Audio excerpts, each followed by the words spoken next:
Cosas Bíblicas presenta, lección de escuela sabática. Lección 11. Precursores.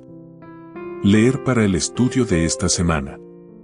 Daniel 2, 31 a 45, Daniel 3, 1 a 12, 17, 18, Apocalipsis 13, 11 a 17, Romanos 1, 18 a 25, Hechos 12, 1 a 17, Mateo 12, 9 a 14. Para memorizar. Porque no nos ha dado Dios espíritu de timidez, sino de poder, de amor y de dominio propio, segunda de Timoteo 1, 7. Esta semana estudiaremos otras dos historias bíblicas que prefiguran los acontecimientos de los últimos días con gran detalle. En primer lugar, examinaremos el relato de Sadrac, Mesac y Abednego, que contiene alusiones evidentes al capítulo 13 de Apocalipsis. Veremos luego la historia de los apóstoles y la experiencia de los primeros cristianos para comprender lo que nos queda aún por delante hasta el regreso de Cristo. Ambos ejemplos, el de los tres jóvenes hebreos y el de la Iglesia Apostólica, ponen de relieve un valor extraordinario y contienen claves para disfrutar de paz espiritual aún en las circunstancias más difíciles. Jesús dijo una y otra vez cosas como, no temas, y, ¿por qué están turbados y suben esos pensamientos a su corazón?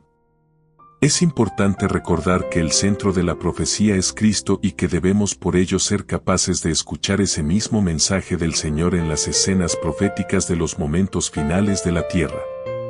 Como dijo a sus discípulos, no se turbe su corazón. Ustedes creen en Dios, crean también en mí, Juan 14, 1. En otras palabras, aunque los eventos de los últimos días serán difíciles para quienes decidan permanecer fieles a Dios, debemos verlos con esperanza, no con temor. Daniel 2 y el enfoque historicista de la profecía. La profecía que aparece en Daniel 2 es una de las más poderosas de toda la Escritura. Casi 6 siglos antes de Cristo, el profeta expone la historia del mundo desde la época de Babilonia y a través de Medo-Persia, Grecia y Roma hasta la fragmentación de esta en lo que son hoy las naciones europeas. De hecho, la profecía dijo de estas naciones europeas que se mezclarán por medio de casamientos pero no se unirán el uno con el otro, así como el hierro no se mezcla con la arcilla. Daniel 2, 43. Esta predicción se ha cumplido asombrosamente. Es decir, a pesar de todo tipo de alianzas matrimoniales entre estas naciones, siguen divididas. Por ejemplo, la monarquía británica se llama Casa de Windsor, un nombre inglés. Sin embargo, esa designación es relativamente reciente, ya que data de 1917. Antes de eso, la familia se llamaba Casa de Sajonia-Coburgo y Gotha, un nombre claramente alemán, pues muchos miembros de la realeza británica, al mezclarse, por medio de casamientos, eran parientes consanguíneos de los alemanes. Sin embargo, esos lazos de sangre no bastaron para mantenerlos alejados de la guerra, ya que durante la Primera Guerra Mundial y en un intento de desvincularse de sus odiados enemigos, cambiaron su nombre por el de Casa de Windsor. Lee Daniel 2, 31 al 45. ¿Cuál fue el sueño de Nabucodonosor y cómo lo interpretó Daniel? Todas las profecías apocalípticas de Daniel siguen la base establecida en Daniel 2. Es decir, la secuencia de un imperio mundial tras otro hasta que Dios establece su reino eterno, ver Daniel 2, 44, 7, 13, 14. En otras palabras, esas profecías anunciaban una serie ininterrumpida de imperios desde la antigüedad hasta el fin de la historia, incluyendo nuestros días.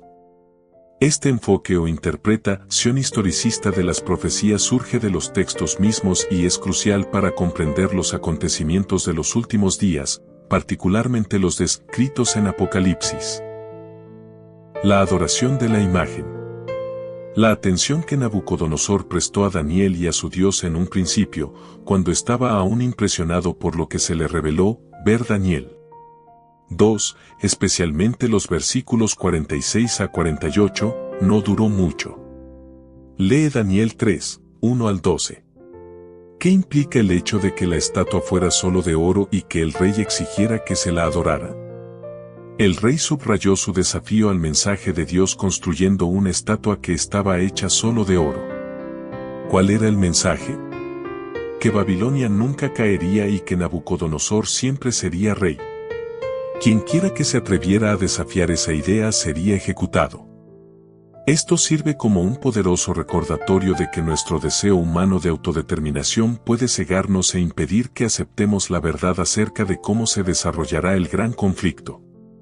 En algunos aspectos, Nabucodonosor muestra características similares a las de Lucifer, ya que era ambicioso, engreído y tan orgulloso que se atrevió a rebelarse abiertamente contra la autoridad de Dios.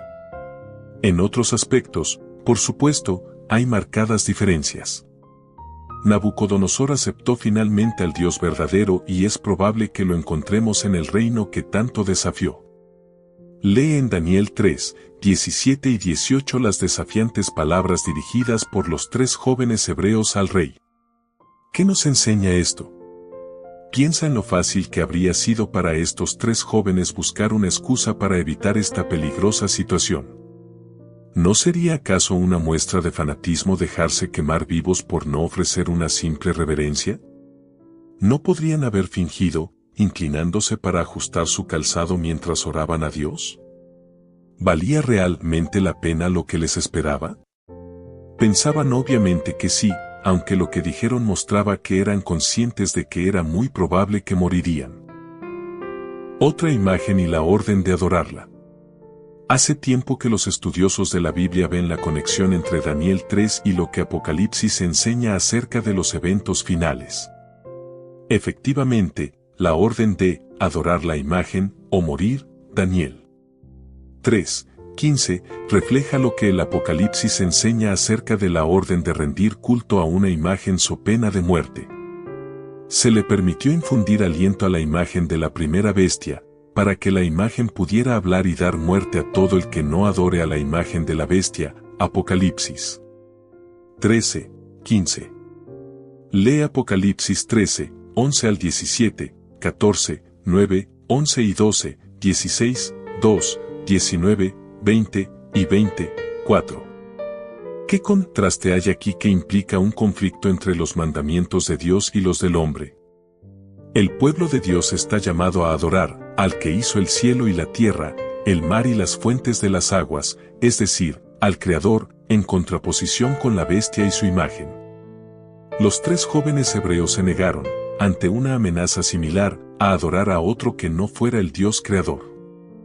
Por lo tanto, por diferentes que sean las circunstancias entre la orden de adorar la imagen en la llanura de Dura en oposición al Creador y lo que sucederá en todo el mundo con el llamado a rendir culto a la imagen de la bestia y no al Creador, el principio es el mismo. Lee Romanos 1, 18 al 25, observa el vínculo existente entre Romanos 1, 18 y Apocalipsis 14, 9 y 10 acerca de la ira de Dios. En vista de ello, ¿de qué manera la adoración de la imagen de la bestia es solo otra manifestación del mismo principio en juego, el de quién debe ser objeto de la lealtad de los seres humanos? Adorar no significa única o necesariamente inclinarse ante una imagen y ofrecerle incienso. Adoramos aquello a lo que en última instancia somos leales. Cuando consideramos quién es nuestro Dios creador y lo que ha hecho por nosotros al redimirnos por medio de Jesús, nos damos cuenta de que es el único que merece ser adorado. Todo lo demás es idolatría. Tal vez esto ayuda a comprender las severas palabras de Jesús: el que no está conmigo, está contra mí, y el que conmigo no recoge, desparrama. Mateo 12:30. Los acontecimientos finales van a ser simplemente una manifestación dramática de esta verdad. La persecución a la iglesia primitiva. Tanto el Antiguo Testamento como el Nuevo Testamento contienen ejemplos de precursores de los acontecimientos finales. La vida no fue fácil para los cristianos del primer siglo. Primero fueron odiados por muchos de sus propios correligionarios, quienes los consideraban una amenaza para la fe de Moisés. También se enfrentaron a la ira del pagano Imperio Romano. Los poderes de la tierra y del infierno se coligaron contra Cristo en la persona de sus seguidores. El paganismo previó que, de triunfar el Evangelio, sus templos y sus altares serían derribados. Por lo tanto, reunió sus fuerzas para destruir el cristianismo. Se encendieron los fuegos de la persecución. Elena G. de White, El conflicto de los siglos, página 43. El libro de Hechos registra una historia que ilustra poderosamente lo que el pueblo de Dios puede esperar a medida que nos dirigimos hacia el escenario descrito en Apocalipsis 13. Lee Hechos 12, 1 al 19. ¿Qué elementos de esta historia podrían prefigurar los acontecimientos de los últimos días? Santiago había sido decapitado y Pedro habría de ser el siguiente, pues existía la pena de muerte contra los cristianos. Quizás uno de los aspectos más notables de esta historia sea el hecho de que Pedro dormía tan profundamente, durante la que debería haber sido para él la peor noche de su vida, que el ángel tuvo que golpearlo para que despertara. Pedro fue milagrosamente puesto en libertad y se dirigió a una reunión de creyentes que, paradójicamente, dudaban de que hubiera sido liberado aunque estaban orando por ello. La Biblia dice que quedaron atónitos, lo que nos llama a reflexionar acerca de cuántas veces oramos sin confiar demasiado en que Dios nos responderá. Algunos creyentes se salvaron durante aquella persecución, mientras que otros fueron asesinados. A medida que nos acercamos al final de los tiempos, sucederá lo mismo. Incluso Pedro, aunque fue librado en esa ocasión, murió finalmente por su fe. Jesús mismo le anunció cómo moriría. Te aseguro, cuando eras más joven, te ceñías e ibas a donde querías. Pero cuando seas anciano, extenderás tus manos y otro te ceñirá y te llevará a donde no quieras. Dijo esto para dar a entender de qué muerte había de glorificar a Dios. Dicho esto, añadió, sígueme, Juan 21, 18, 19. La marca de la bestia. Puesto que ciertos acontecimientos finales, como el decreto de muerte y la imposición de la marca de la bestia, aún no han sucedido a pesar del paso del tiempo, algunos han expresado dudas e incluso escepticismo acerca de nuestra interpretación de los eventos finales, incluyendo el papel central del sábado y del domingo en la etapa final del conflicto. El libro de Apocalipsis es claro: adoramos al Creador o a la bestia y a su imagen. Y, dado que el séptimo día, el sábado semanal, es desde el Edén mismo la señal de Dios como Creador, ver Génesis 2, 1 a 3, no debería sorprender que el sábado ocupe un lugar central en la adoración al Creador.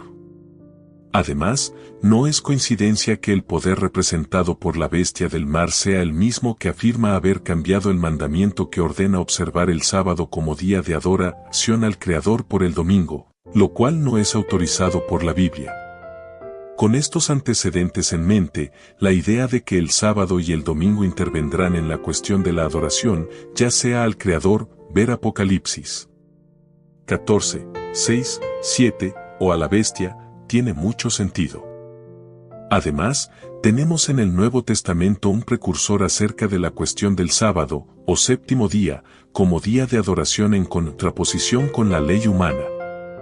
Lee Mateo 12, 9 al 14 y Juan 5, 1 al 16. ¿Por qué quisieron los líderes religiosos matar a Jesús? En Mateo 12, 9 al 13, ¿cómo respondieron los líderes religiosos cuando Jesús sanó en sábado al hombre que tenía una mano seca? Pero los fariseos salieron y conspiraron contra Jesús para matarlo. Mateo 12, 14. ¿Matar a alguien a causa del sábado? En Juan 5, 1 al 16, después de otra curación milagrosa realizada en el séptimo día, los líderes perseguían a Jesús y procuraban matarlo, porque hacía estas cosas en sábado. Juan 5, 16. ¿Muerte por causa de la tradición humana? Nada en la Biblia prohibía sanar en sábado, así como tampoco ningún texto establece el domingo en lugar del sábado como día de reposo. Aunque la cuestión específica allí descrita no es la misma que en los acontecimientos finales, se parece bastante, la ley humana en oposición a la de Dios.